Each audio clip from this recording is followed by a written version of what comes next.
Hai semua, terima kasih sebab tengok video ni.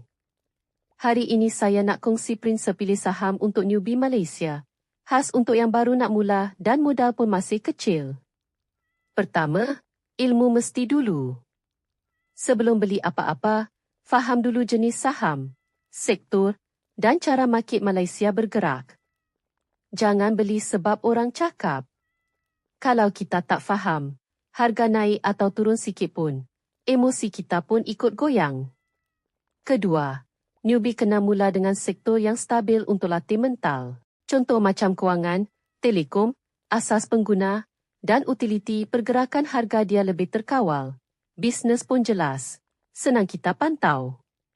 Bukan jamin untung, tapi kurang buat kita panik awal-awal.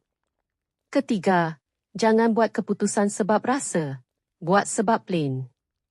Bila harga naik, jangan FOMO. Bila harga turun, jangan panik sell.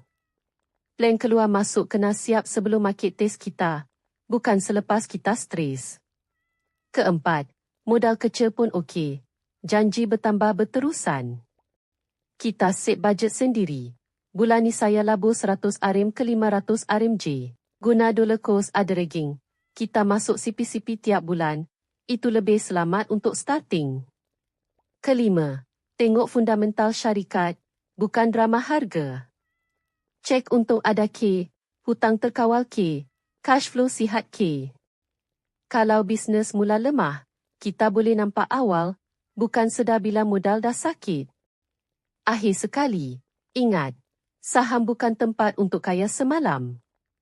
Dia tempat untuk ulang keputusan yang betul bagi jangka panjang. Kalau bermanfaat, like, share, follow saya. Terima kasih semua.